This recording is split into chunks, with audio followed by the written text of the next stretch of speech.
G'day, Mike here for another episode of Making Munch with Mike.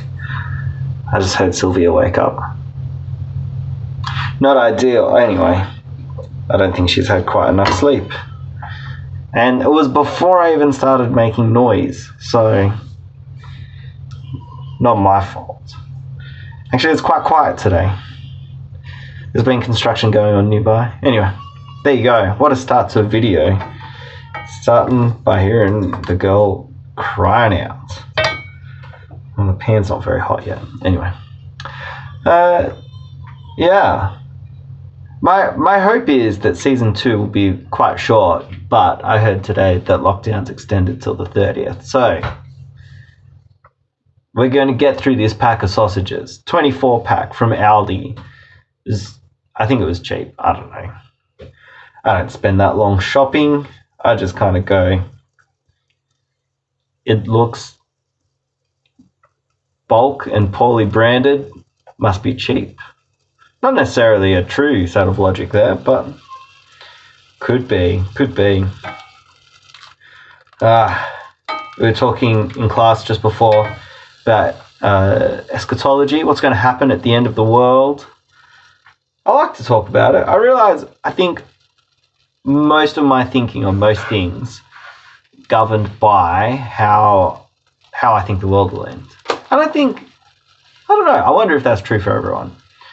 Because I wonder for like atheists, are they true atheists? Are they sort of optimistically talking about the heat death of the universe, in which humankind will not be relevant at that time? Humans will die out before the heat death of the universe. We won't exist. But yeah, what's going to happen at the end of the world? Important question. So for me, I kind of see what the Bible says. Christ will return one day, suddenly, without warning, like a thief in the middle of the night, and judge everyone. And in that, he'll destroy everything old. So the old world, everything destroyed. Everyone will get new resurrection bodies that are going to last forever. These ones wear out and die after 80 years or something. We'll have new ones that will never wear out. The people who go to hell and the people who go to heaven, both will have eternal bodies. And yeah. And that judgment of who will go to heaven, who will go to hell, that is set before the foundation of the world. The Father chooses, the Son gets bruises, the Spirit awakens those who have been chosen to have faith and know that Christ has died for them. And then in eternity, all those things come to reality and we enjoy the fullness of those things. And for everyone, it works out to the glory of God. Often there's this picture of like Satan as the ruler of hell, as the prince of darkness. But he doesn't actually rule hell. He's subjected to hell. I think often the picture is like Little Nicky, that you sort of have Satan in charge of hell, and then like he every day, number one job, punish Hitler, then the other guys. But actually, Christ is the prince of hell. His number one guy to beat up on every day is Hitler, and then everyone else. Yeah, pretty good. Got a sneeze coming.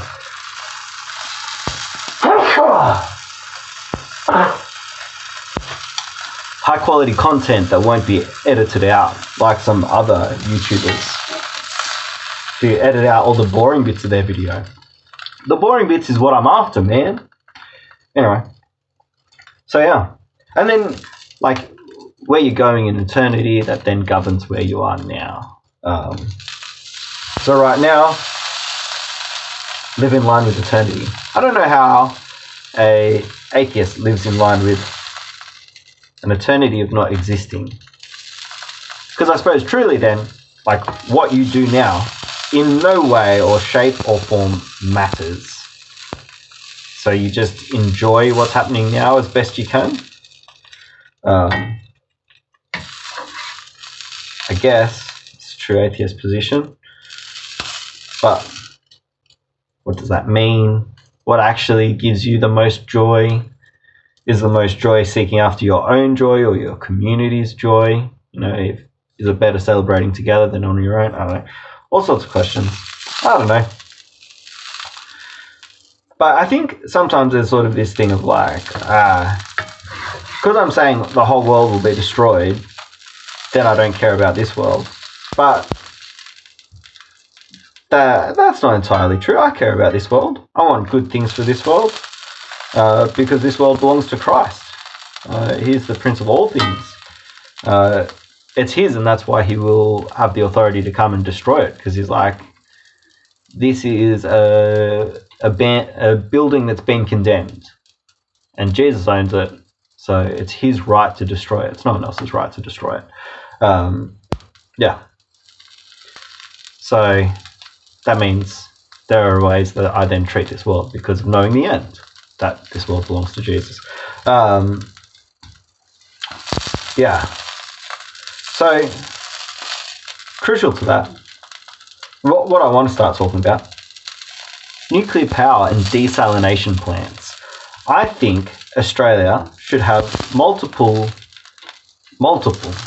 nuclear power plants. Make them kind of smaller. You lose electricity by transporting it. We've got a lot of land to cover, so we're going to lose some electricity. But nuclear power, strong, reliable, will power a lot, and it will power desalination plants. Like, once you've built a desalination plant, I don't know, there's probably lots of other costs involved, but I think big cost, especially when you're running coal power, is electricity. Whereas if you've got tons and tons and tons of electricity, desalination, not such a problem. So, Australia's population is super small. Like, same land mass as America, but America has what? I don't know these things. 300 million or something. Australia has 20-something million. Like, Australia has such a low population compared to our land mass. Like, India has a ginormous population, nowhere near the land mass. But India has the Himalayas. Fantastic water solution right there, that all the rain gets dumped down. They've got water for all those millions of people. Australia, we don't have water for all those millions of people. So, what do? You make water. How do you make water? Desalination plant. Just pump it out of the ocean into Australia, desalinate it, distribute it. Beautiful. Great idea. How do you power a desalination plant? Nuclear power, power everything. Fantastic. Yeah. Bingo bango. There you go. I have real questions about how much coal is burnt to make a solar panel.